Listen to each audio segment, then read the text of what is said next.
Explore anthropological theories. Ever wondered how cultures evolve? Let's dive into the fascinating world of anthropology. First up, classical evolutionism. Picture this: cultures evolving from simple to complex. Key thinkers like E.B. Tylor emphasized the stages of savagery to civilization. But it wasn't all smooth sailing.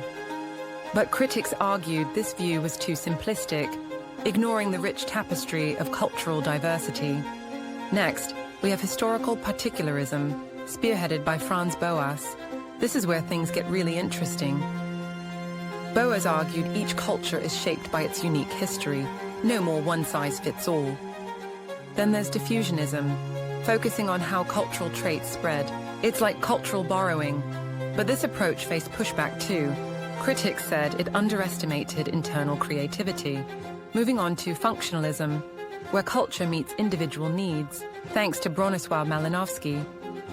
Malinowski believed culture exists to serve social and psychological needs. Sounds relatable, right? Functionalism also led to structural functionalism, viewing society as a biological organism. Critics claimed it couldn't explain change, often ignoring individual conflicts. Points for improvement. Let's dive into structuralism. Here, Claude Lévi-Strauss highlights binary oppositions in human thought.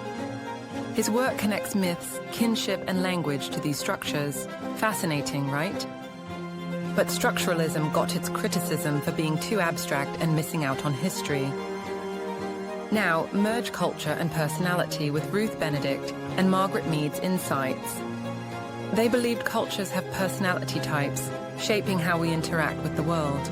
Childhood socialization has a profound impact. Just think about your own experiences.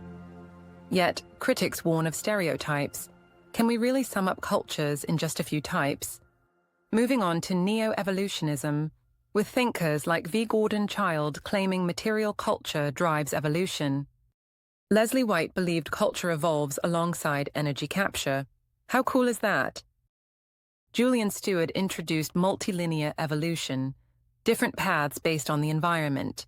Critics still argued this theory leans towards progressivism. What do you think? Next up is cultural materialism, championed by Marvin Harris, a scientific approach to culture. Harris argued that material conditions shape culture. It's all about the resources. However, critics claim this view can fall into economic determinism. What's your take? Let's switch gears to symbolic and interpretive anthropology. Think of culture as a web of symbols. Goethe's idea of thick description reminds us that meaning is often multi-layered. Turner's focus on rituals as social dramas adds depth to our understanding of culture. But critics argue it can be subjective and lacks predictive power. Can we find balance? Cognitive anthropology enters the scene, focusing on culture as a knowledge system. It employs linguistic and psychological tools to understand how we categorize our experiences. Yet, this approach gets criticism for its heavy focus on classification, leaving out power dynamics. Last but not least, let's talk about postmodernism. It's a whole new game in anthropology. Key figures like James Clifford challenge the idea of a single truth in anthropology. Reflexivity pushes anthropologists to examine their biases. It's about owning your perspective. Postmodernists embrace multiple voices and interpretations, creating richer ethnographies. Yet, critics warn of relativism and the lack of concrete solutions. Is there a middle ground? So, there you have it, a whirlwind tour of anthropological theories. Which theory resonates most with you? If you found this exploration enlightening, don't forget to like, subscribe, and share your thoughts below.